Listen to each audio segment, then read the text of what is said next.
bonjour, aujourd'hui je vais vous parler d'une phrase qui me dérange moi, c'est « je ne suis pas fière de toi » quand on s'adresse à son enfant quand il est petit. Pourquoi ? Pour le répéter dans pas mal de vidéos, le cerveau humain finit sa construction totale entre 25 et 30 ans.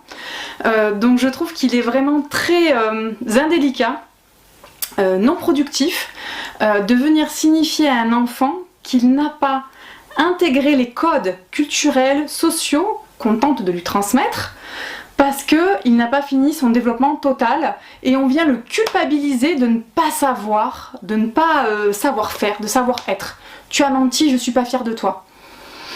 Je trouve ça très compliqué.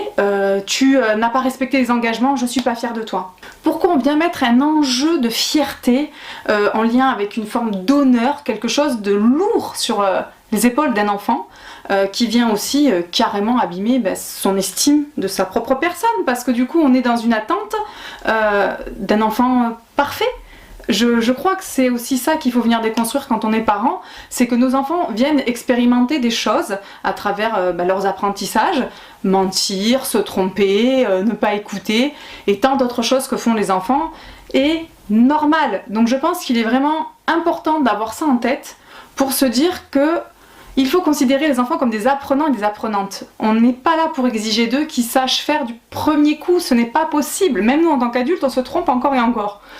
Donc ce ne sont pas des enfants, c'est-à-dire des adultes immatures, qui doivent faire parfaitement. Ce n'est pas possible. Et nous, en tant que parents, on n'est pas là non plus pour projeter sur eux nos attentes démesurées de perfection, mais on est là pour les accompagner, pour les soutenir. Donc quand vous observez qu'il y a quelque chose qui vous dérange, déjà questionnez-vous pourquoi vous, ça vient vous tirailler directement. Quel est l'enjeu, si je puis dire, dans cet instant ? Et ensuite, venir faire réfléchir votre enfant. Mais pourquoi tu as menti ? Est-ce que tu avais peur ? Tu avais peur de quoi ? Voilà, l'étiqueter déjà de menteuse, de menteur, c'est pas du tout une stratégie, ou de voleur, voleuse, enfin tant d'autres choses, étiquette malveillante et lourde à porter. C'est aussi venir aider l'enfant à comprendre ce qui s'est passé pour lui ou pour elle, pour éviter que ça se reproduise. Et en venant dire je suis pas fière de toi, c'est pas bien, machin, l'enfant, lui, à un moment donné, il entend juste que déjà il n'est pas à la hauteur de vos attentes, donc il n'est pas digne de votre amour, et que ça génère aussi une autodépréciation. Je suis pas quelqu'un de bien. Et c'est pas le message, je pense, que vous voulez passer en disant je suis pas fière de toi à votre enfant. Donc c'est pour ça qu'il y a des phrases toutes bateaux comme ça qui sont très violentes pour les enfants. Et je pense qu'il est important de venir les déconstruire ardemment au plus vite. Merci de m'avoir écouté, je vous dis à bientôt.